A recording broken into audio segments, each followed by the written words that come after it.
جب عرب کے جاہلوں نے، مکے کے کافروں نے آ کے نبی کو تانا دیا، یتیم عبداللہ تو دنیا سے منوا رہا ہے کہ تیرا مذہب سچا ہے، لیکن تو یہ تو بتا تیری اپنی تو نسل ہی نہیں، تیری تو اپنی اولاد ہی نہیں، تو دنیا میں اپنا مذہب کیسے منوا رہا ہے؟ جتنی دیر تو زندہ رہے گا تیرا مذہب زندہ رہے گا۔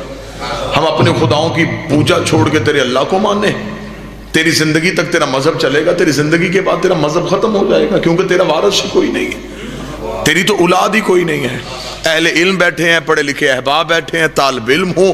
پہلی دلیل آج کی مجلس کی آپ کی سماعتوں کو ہدیہ کرنے لگاؤں، عرب کے جاہل تھے، مکے کے کافر تھے، زمانہ جاہلیت میں سانسیں لیتے تھے، بیٹیوں کو زندہ دفن کرتے تھے، لیکن انہیں اتنا شعور تھا کہ وارث ہمیشہ نسل میں سے ہوتا ہے۔ جو بول سکے وہ زحمت کرے۔ انہیں اتنا شعور تھا کہ نبی کے مذہب کا وارث نبی کے دوستوں میں سے نہیں، نسل رسول میں سے ہوگا۔ انہوں نے کہا تیرا مذہب کیسے چلے گا، تیرا وارث کوئی نہیں ہے۔ جب بے اولادی کے تانے بڑھ گئے تو ایک دن نبی جلال میں آئے، یا نبی کو قدموں میں جبریل کے پروں کی سرسراہٹ محسوس، نبی نے زمین پہ جھک کے دیکھا تو جبریل پر باندھ کے بیٹھا تھا۔ آواز محمد آئی، مجھے بولنے کیوں نہیں دیا؟ اس نے کہا وہ کہہ رہا ہے تو نہ بولنا، وہ کہہ رہا ہے تو جواب نہ دینا، تو ان جاہلوں کے منہ کیوں لگتا ہے؟ تو درمیان سے ہٹ جا، میں خود انہیں جواب دیتا ہوں۔ اِنَّا أَعْطَيْنَكَ الْكَوْثَرَ، یہ کہتے ہیں تیری اولاد نہیں، ان قریب ہم تجھے بطول عطا کریں گے۔ اِنَّ شَانِئَكَ هُوَ الْأَبْتَرُ، وقت کے دامن میں وسعت نہیں، اس لیے میں نے کوثر کا ترجمہ جو بنتا تھا وہی کیا ہے، ورنہ جتنی تفاسیر ہیں، جتنے قرآن کے مترجم جنہوں نے ترجمے لکھے ہیں ان کو اٹھاؤ، یہاں پہ لکھا ہوا ہے کہ ہم تمہیں حوض کوثر عطا کریں گے۔ عقل تسلیم نہیں کرتی۔ کیا اس آیت سے پہلے نبی کوثر کا مالک نہیں تھا؟ اگر اس آیت میں نبی کو کوثر کی ملکیت کا کہا گیا تو معاذ اللہ ثم معاذ اللہ، اس کا مطلب اس سے پہلے کوثر کا مالک نہیں تھا۔ ایک ترجمہ یہ لکھا گیا کہ خدا نے کہا میں تجھے خیر کثیر عطا کروں گا، اس ترجمے کو بھی عقل نہیں مانتی، کیونکہ نبوت خود خیر کثیر ہے۔ وہ کون سا خیر ہے جو نبی کے پاس نہیں تھا؟ ہم تجھے بطول عطا کریں گے۔ ان شانئک هو الابتر، جنہوں نے تجھے بے اولاد ہونے کا تانا دیا، میں اللہ وعدہ کرتا ہوں یہ ابتر رہیں گے۔ یہی ترجمہ سرکار، یہی ترجمہ پڑھا جاتا، ابتر رہیں گے۔ چلیں بات آسان کرتے ہیں، لغات اٹھا کے ممبر پہ رکھیں، پوچھ لیتے ہیں کہ ابتر کا ترجمہ کیا ہے۔ ابتر کے 5 ترجمے ہوئے، چھٹا ترجمہ مجھے کسی لغت میں المنجل سے لے کے حروف معانی تک نہیں ملا، صرف 5 ترجمے ہوئے ابتر کے۔ ابتر کہتے ہیں بے اولاد کو، ابتر کہتے ہیں مقطوع النسل کو، ابتر کہتے ہیں دم بریدہ کو، ابتر کہتے ہیں لاوارث کو، ابتر کہتے ہیں لا خاندان کو۔ جس کا وارث کوئی نہ ہو، جس کی نسل کوئی نہ ہو، جس کا خاندان کوئی نہ ہو، جس کے بعد اس کی پہچان ختم ہو جائے، اسے کہتے ہیں ابتر۔ خدا نے قرآن میں کہا جنہوں نے تجھے بے اولاد کہا، میں وعدہ کرتا ہوں یہ ابتر رہیں گے، ان کی نسل نہیں ہوگی، ان کا بیٹا نہیں ہوگا، ان کا خاندان نہیں ہوگا، ان کی پہچان نہیں ہوگی۔ جو قرآن نے دعویٰ کیا، کیونکہ قرآن ہمیشہ دعویٰ کرتا ہے، تصدیق ہمیں تاریخ سے لینی پڑے گی۔ پھر میں نے تاریخ کا طالب علم ہو کے ہسٹری سے سوال کیا کہ جو دعویٰ قرآن نے کیا تھا کیا وہ دعویٰ سچا ثابت ہوا؟ تو تاریخ کے ماتھے پہ شرمندگی کا پسینہ آ گیا۔ تاریخ نے کہا میں شرمندہ ہوں، میرے دامن میں نبی کے اتنے بڑے بڑے دشمن ہیں، جو دشمن بھی تھے اور صاحب اولاد بھی تھے، دشمن بھی تھے ان کی نسلیں بھی تھیں۔ تفصیلات کا وقت نہیں، تاریخ نے بتایا ابو جہل نبی کا سب سے بڑا دشمن تھا، اس کا بیٹا تھا، آس نبی کا دشمن تھا، اس کا بیٹا تھا، حارث نبی کا دشمن تھا، اس کا خاندان تھا، نوفل نبی کا دشمن تھا، اس کی نسل تھی، خویلد نبی کا دشمن تھا، اس کا بیٹا تھا، زمان نبی کا دشمن تھا، اس کا بیٹا تھا، حتیٰ کہ بڑھتے بڑھتے آگے چلے آتے ہیں، آج کے دور میں کھڑے ہو جاتے ہیں، سلمان رشدی نبی کا دشمن ہے، اس کی اولاد ہے، تسلیمہ نسرین نبی کا دشمن ہے، اس کی اولاد ہے، مرزا غلام احمد قادیانی نبی کا دشمن ہے، اس کی اولاد ہے۔ پھر ہمیں بتایا جائے کہ ابو جہل سے لے کے مرزا غلام احمد قادیانی تک یہ سارے دشمنی بھی نبی سے کرتے رہے اور صاحب اولاد بھی رہے، ان کی نسل بھی رہی، ان کا خاندان بھی رہا۔ پھر قرآن کے دعوے کو کہاں لے کے جائیں گے؟ اللہ قرآن میں کہتا ہے جو ان کا دشمن ہو وہ بے اولاد بھی ہوتا ہے، وہ بے نسل بھی ہوتا ہے، وہ بے نام و نشان بھی ہوتا ہے۔ قرآن کی آیت کی تفسیر نہ کھلتی میرے 5ویں امام باقر مدینے کی مسجد سے نکل رہے تھے، یا ایک دشمن آل محمد اپنے بچے کو گود میں اٹھا کے امام کے سامنے سے گزرا، نہ اس نے خود سلام کیا نہ اپنے بچے کو سلام کرنے دیا۔ امام چند قدم آگے بڑھے، امام کے صحابی نے آگے کہا مولا یہ آپ کا بھی دشمن ہے، آپ کے نانے کا بھی دشمن ہے، آپ کے دادے کا بھی دشمن ہے، اور اللہ قرآن میں کہتا ہے جو آپ کا دشمن ہو اس کا بیٹا نہیں ہوتا، اس کی نسل نہیں ہوتی۔ مولا پھر بتا سکتے ہیں یہ بیٹا کہاں سے آیا؟ امام نے کہا قرآن سچ تھا، سچ ہے اور سچ رہے گا۔ اس کا مولا بیٹا کہاں سے آیا؟ فرمایا ہوتے کسی اور کے ہیں، کہلواتے کسی اور کے ہیں۔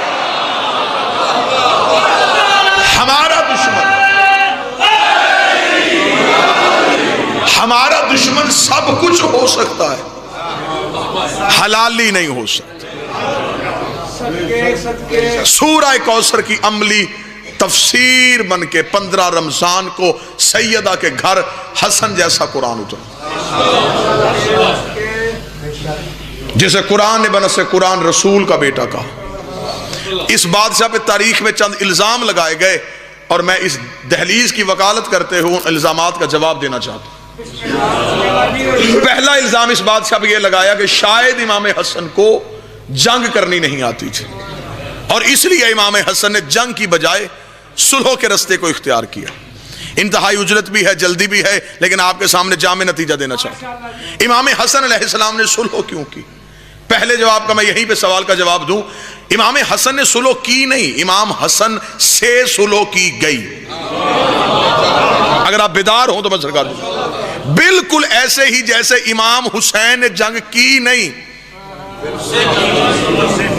امام حسین سے جنگ کی گئی۔ اگر امام حسن کی جگہ امام حسین بھی ہوتے تو وہی کرتے جو امام حسن نے کیا، اور اگر امام حسن امام حسین کی جگہ پہ ہوتے تو بالکل وہی کرتے جو حسین نے کیا۔ مصلحت تھی ہے، حکمت ہے امامت کی۔ نبی نے صلح حدیبیہ کی کیوں کی؟ حکم تھا، کیونکہ جنگ اور ہے، جہاد اور ہے۔ معصوم کبھی بھی جنگ نہیں کرتا، جہاد کرتا۔ جہاد گردنے کاٹنے کو نہیں کہتے، یہ تو جہاد کا فلسفہ آج تبدیل کر دیا گیا نا، کہ جہاد کہتے ہیں لڑنے کو، جنگ و جدال کا نام جہاد نہیں۔ جہاد نکلا جہد سے، جہد کہتے ہیں کوشش کو، آخری کوشش تک جانا کہ دشمن گر جائے، اور پھر دشمن اگر آپ کی جان پہ حملہ کر دے پھر آپ نے دفاع کرنا ہے۔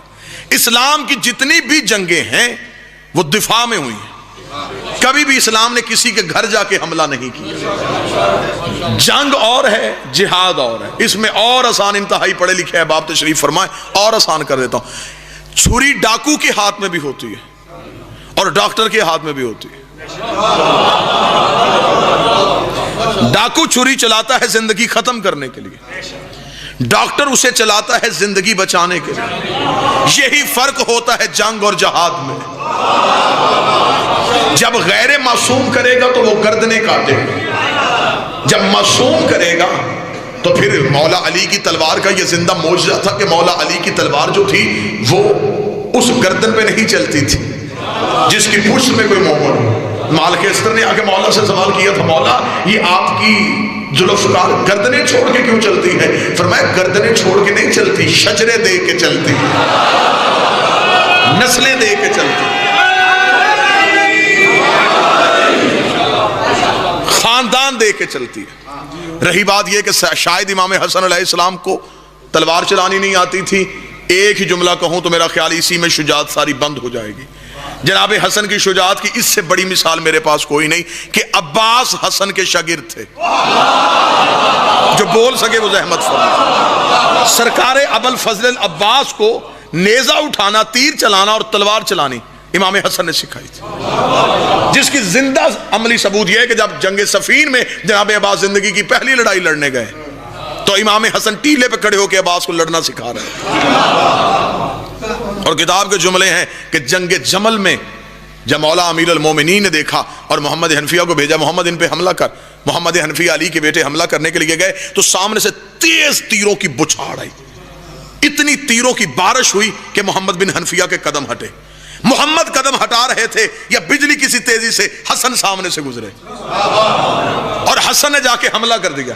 جب حسن نے حملہ کیا، جب حملہ واپس آیا تو اس وقت محمد حنفیہ نے یوں سر جھکایا، ماتھے پہ پسینہ، چہرے پہ شرمندگی کے اثرات، علی کے سامنے آ کے سر جھکا کے کھڑے ہوئے، علی قریب آئے، محمد بن حنفیہ کے بازو پکڑے، سر کو اٹھایا، سینے سے لگا کر، تو کیوں شرمندہ ہو رہا ہے؟ اس لیے شرمندہ ہو رہا ہے کہ تو حملہ نہ کر سکا اور حسن نے حملہ کر دیا۔ محمد تو نہیں جانتا، تو میرا بیٹا ہے، وہ رسول کا بیٹا ہے۔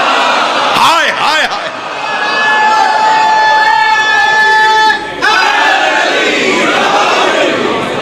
تو ہے میرا بیٹا،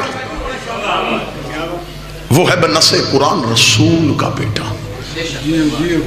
جنگ صفین میں مولا امام حسن مجتبی علیہ السلام نے فرات کی پوری گھاٹ امام حسن نے خالی کروائی تھی، لاکھوں کے لشکر سے پانی کا قبضہ امام حسن نے چھڑوایا تھا۔ جب علی کے نوکروں نے آ کے مولا امیر المومنین کو خبر دی تھی، مولا دشمن نے پانی پہ قبضہ کر لیا ہے اور آپ کے لشکر کو پانی نہیں پینے دیتا، جناب حسن جلدی سے اٹھے اور زین رکھی۔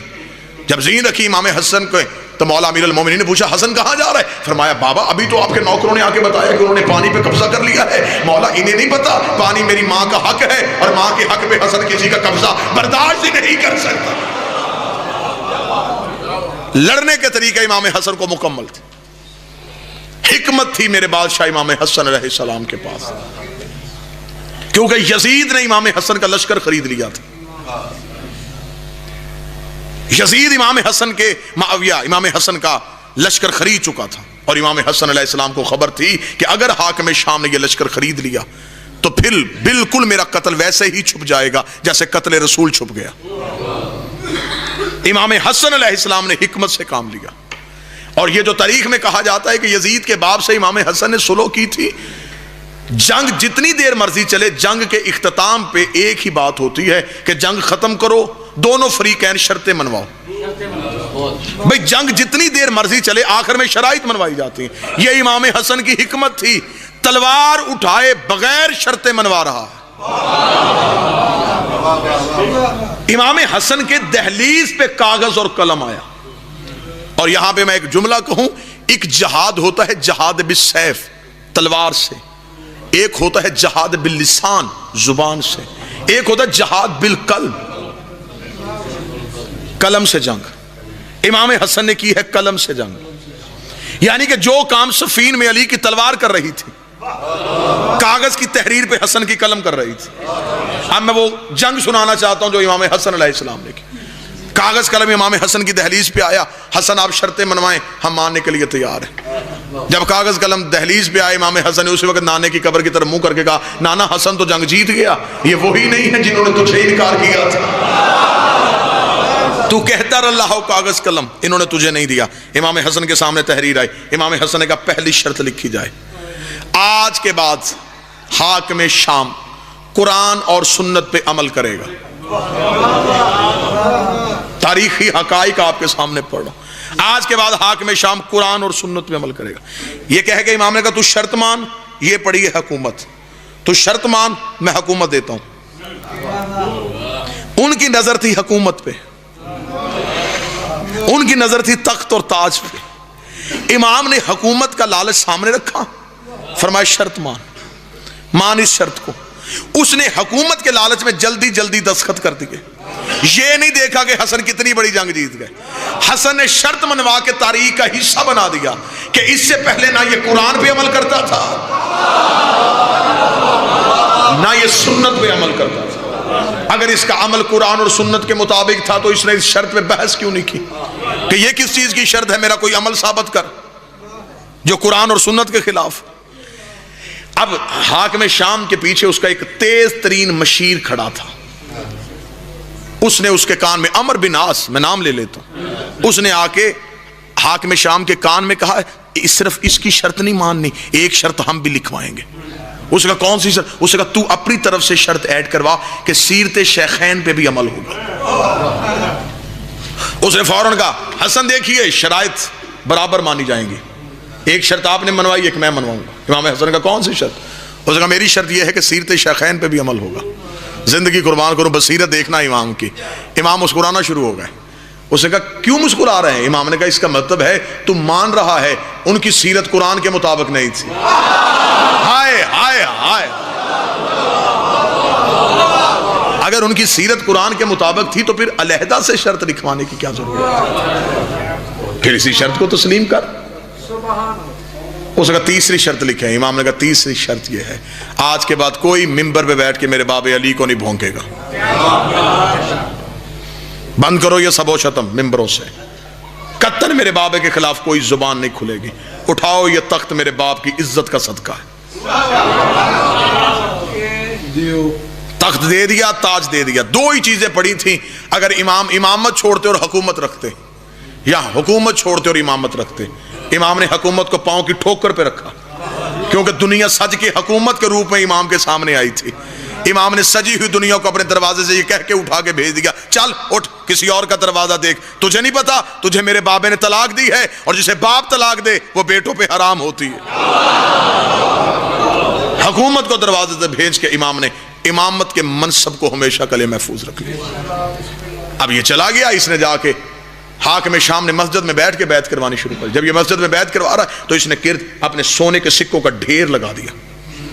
جب بھی کوئی بیعت کرنے کے لیے آتا تو یہ اس شخصیت کو دیکھتا. اب دیکھیں کس دور میں امام حسن زندگی گزار ہے, جس دور میں لوگ چند سکوں کے عوض اپنا ایمان بیچ رہے تھے. آپ ذرا ذہنی طور پہ اپنے آپ کو اس معاشرے میں لے کے جائیں تو پھر آپ کو امامت کی حکمت سمجھ میں آئے گی کہ کس دور میں امام سانس لے رہے ہیں, جس میں قریب بیٹھنے والا بھی کیا ہے, جو امام کے بالکل قریب بیٹھا ہے اور وہ وہاں سے رشوت لے چکا ہے امام کے نام پہ. سونے کے سکوں کا ڈھیر ہے, آتے ہیں بیعت کرتے ہیں, وہ سونے کے سکے شخصیت کے مطابق دے رہا ہے. جس کا جتنا کردار ہے عرب میں, اسے اس کی قیمت اس کی شخصیت کے مطابق دی جا رہی ہے. پہلی بار ووٹ خریدنے کا رواج وہاں سے چلا. اور میں اکثر یہ جملہ کہا کرتا ہوں, آج بھی امیدوار اپنے پوسٹر پہ ایک لفظ لکھتے ہیں, نہ بکنے والا نہ جھکنے والا. یہ صرف زہرا کے بیٹوں کے پاس آزاد ہے اور کسی کے پاس نہیں. امامت حسن کے سامنے لالچ بن کے آئی, حسن نے ٹھکرا کے بتا دیا امامت بکتی نہیں ہے.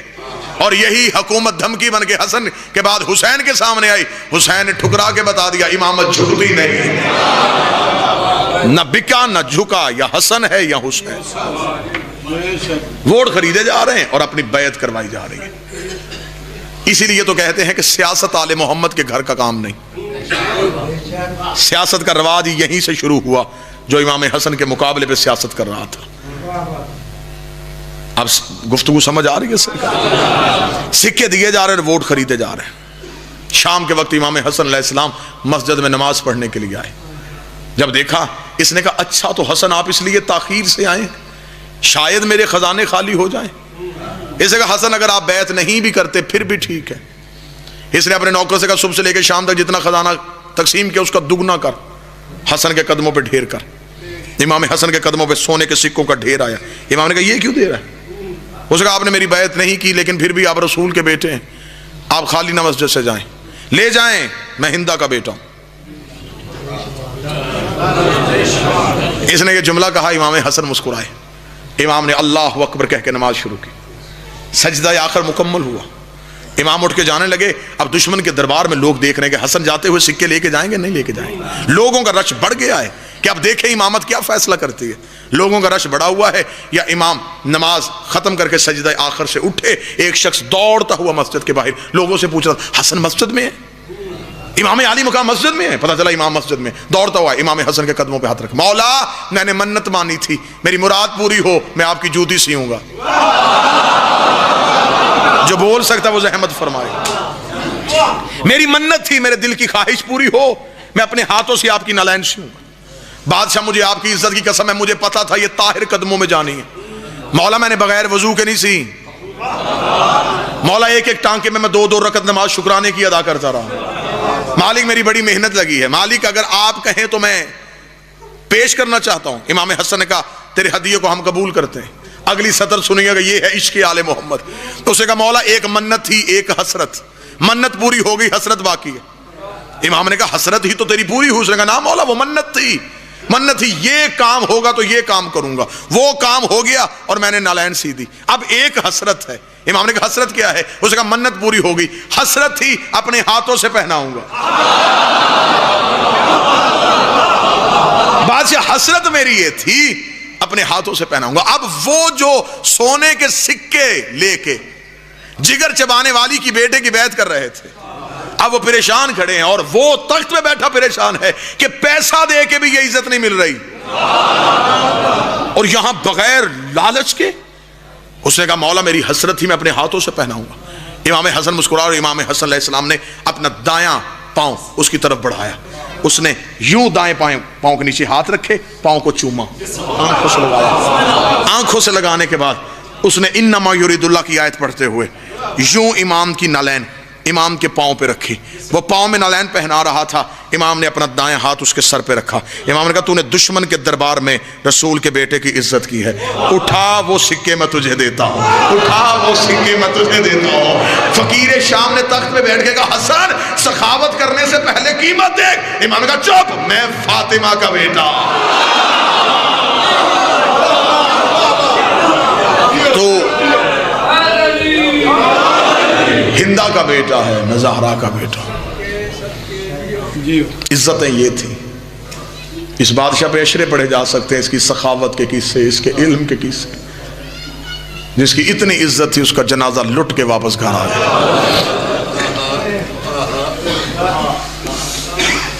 غریب سے غریب بھی ہو جنازہ گھر سے جائے واپس گھر نہیں آتا۔ یہ کائنات کا پہلا غریب ہے جس کا جنازہ گھر سے گیا ہے واپس گھر آیا ہے۔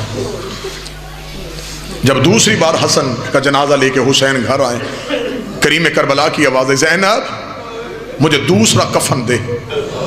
حسن کا پہلا کفن خون سے رنگین ہو گیا۔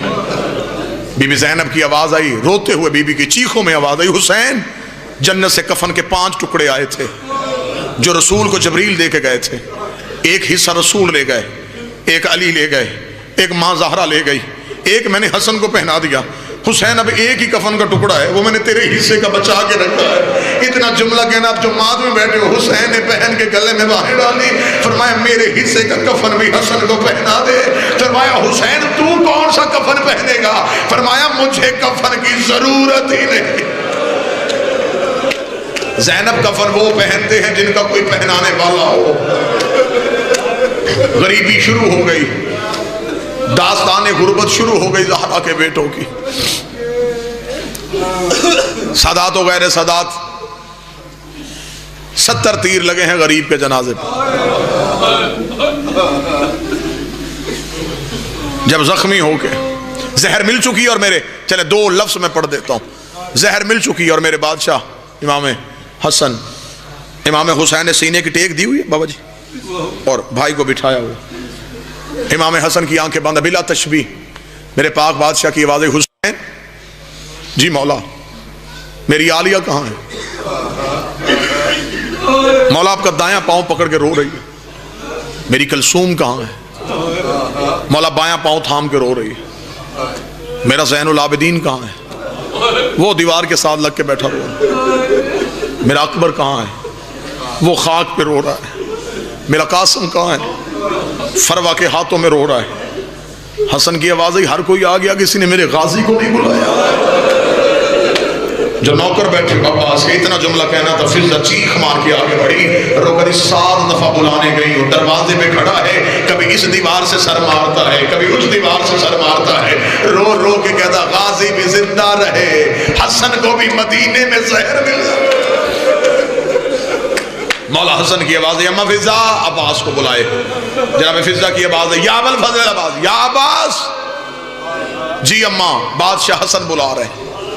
سرکار ابوالفضل عباس بڑھتے ہوئے آئے، حجرہ تطہیر میں آ کے کھڑے ہوئے۔ کتابیں کہتی ہیں کہ یوں بدن کانپ رہا ہے جلال کے ساتھ، رنگت سرخ ہو چکی ہے، امامہ سر پہ کوئی نہیں ہے، یوں ہاتھ باندھ کے کھڑے ہو گئے، ہاتھ کانپ رہے ہیں۔ زخمی حسن نے آنکھیں کھولی، عباس عباس جی بادشاہ، عباس کیا ہوا؟ عباس بول کیوں نہیں رہا؟ عباس نے روکے گا، مولا مجھے صرف اتنا بتائیں میں نے چپ رہنا کتنا ہے؟ 19 رمضان میرے بابے کے سر پہ ضرب لگی، میں منتیں کر کے کہتا رہا قاتل کوفے میں ہے، مجھے میری تلوار دے دو، تم سیدوں نے کہا عباس چپ، میں چپ کر گیا۔ کتنا چپ رہنا ہے؟ مولا حسن کی آواز ہے، عباس اپنا دایاں ہاتھ دے۔ عباس کا دایاں ہاتھ پکڑ کے یوں امام حسن نے اپنے سر پہ رکھا. عباس وعدہ کر، میں تیرا بھائی ہوں، امام بھی ہوں، میری امامت کے دور کا آخری وعدہ میں تجھ سے لے رہا ہوں. عباس وعدہ کر، جو حسین کہے گا تو وہ کرے گا. اتنا کہنا تھا، حسین کے قدموں میں غازی گر گیا. روکے گا میں نے انکار کون سا کیا، حسن سے حکم کیوں کروایا. مولا حسن کی آواز ہے، عباس میری امامت کا آخری حکم، میرا بیٹا مدینے جنگ نہیں کرنی، مدینے میں لڑنا نہیں. بڑی مشکل سے میرے نانے نے شہر آباد کیا ہے، اسے یثرب کو مدینہ کیا، میرے نانے کی بڑی قیمت لگی ہے. غازی میرا بیٹا، کوشش کرنا، میرا حکم ہے مدینے جنگ نہ کریں. تو علی کے جلال کا وارث ہے. بس قالوا ان للہ و انا الیہ راجعون. بھائیوں نے غسل دیا، بھائیوں نے کفن دیا، بڑی مشکل سے بہنوں نے جنازہ چھوڑا. کوئی سید بیٹھا ہو مجھے کنیز کا بیٹا سمجھ کے معاف کر دینا، کوئی مدینے کا زائر بیٹھا مجھے بول کے گواہی دینا. دروازہ زہرا سے قبر رسول کا فاصلہ کوئی زیادہ نہیں تھا، قدموں کا فاصلہ تھا زہرا کے دروازے سے قبر رسول کا. حسین بھائی کا جنازہ لے کے گھر سے باہر نکلے، یہ مسلمان صف باندھ کے کھڑے ہو گئے. دیکھے گا کہ حسین کون ہے؟ فرمایا میرا بھائی مارا گیا ہے، جنازہ لے کے قبر محمد پہ جا رہا ہوں. ایک کمینے نے آواز دے کے کہا قبر محمد ان سیدوں کی جگیر نہیں ہے، جنازہ واپس لے کے جا. حسین نے عباس کو دیکھا، عباس کے بدن میں کپ کپی تاری ہوئی، ادھر بدن میں کپ کپی تاری ہوئی ہے. یا حسین نے کہا عباس چپ، عباس جنازہ واپس لے کے جا. اتنا کہنا تھا یا ایک عورت نے سفید رومال سے اشارہ کیا، 300 تیر کمانوں میں آیا، 300 تیروں کا کمانوں پہ آنا تھا. حسین ایک ایک کے سامنے جا کے کہا نہ مارو، نہ مارو، نہ مارو، تمہیں تیر مارنے کا شوق ہو کربلا میں آ جانا، وہاں ہاتھ روکنے والا کوئی نہ ہوگا. اتنا جملہ کہنا تھا. یا عباس نے جنازہ زمین پہ رکھا، عباس زینب کی حویلی کی طرف دوڑا. علی کی بیٹی دروازے پہ کھڑی تھی، غازی کو آتے دیکھا، روکا دی کلثوم دعا کر، لے کے جنازہ گئے تھے، واپس عباس آ رہا ہے.